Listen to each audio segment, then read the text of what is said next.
तो नमस्कार दोस्तों, अभी रात के 11:30 बज रहे हैं और आज अपने इस ब्लॉग के माध्यम से मैं आपसे बांग्लादेश की वर्तमान राजनीतिक स्थिति पर वार्ता करूंगा। तो दोस्तों, मैं आपको बताना चाहता हूं कि बांग्लादेश की अंतरिम सरकार है जिसका नेतृत्व मोहम्मद यूनुस कर रहे हैं, उसके और सेना के बीच में टकराव काफ़ी बढ़ गया है और राजनीतिक संकट गहराता जा रहा है।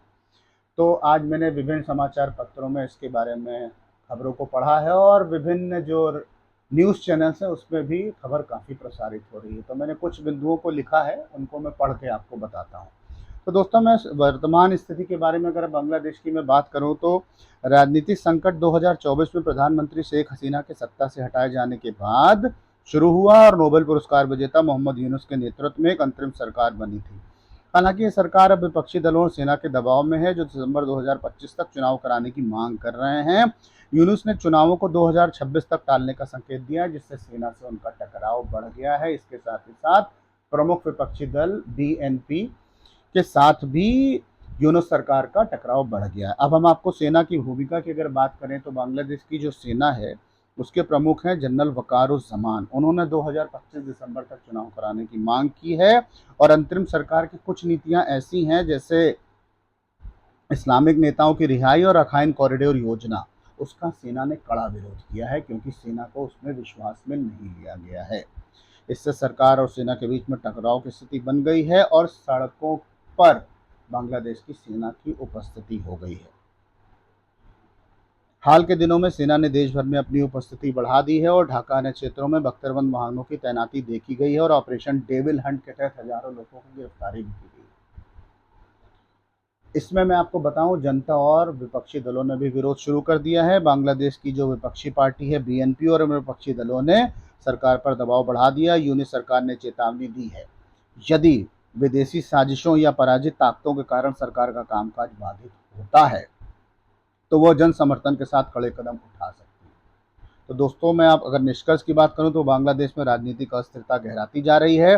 सेना की सड़कों पर बढ़ती उपस्थिति और अंतरिम सरकार के प्रति उनके मतभेद स्थिति को और जटिल बना रहे हैं। यदि जल्दी चुनाव की तारीखें तय नहीं की गई तो सेना की सरकार में समझौता नहीं हुआ तो देश में और अधिक अस्थिरता और हिंसा की आशंका है। हालांकि भारत ने हमेशा से अपने जितने भी पड़ोसी मुल्क हैं उनके साथ में मित्रतापूर्ण रवैया अपनाया है, लेकिन बांग्लादेश में हालिया घटनाक्रम वो भारत विरोधी कृत्य में पूरी तरीके से लिप्त हैं, जो कि वर्तमान सरकारें हैं और उसमें मोहम्मद यूनुस का महत्वपूर्ण योगदान है। उनकी नज़दीकियां पाकिस्तान और चाइना के बहुत ही करीब हो गई है, जिससे बांग्लादेश को काफ़ी आर्थिक अस्थिरता का सामना करना पड़ रहा है, क्योंकि भारत ने बहुत सारे प्रतिबंध लगा दिए हैं, जिससे बांग्लादेश की अर्थव्यवस्था धीरे धीरे धरातल पर जा रही है, जो कि एक समय में काफ़ी विकसित हो रही थी और बांग्लादेश काफ़ी विकसित हो रहा था।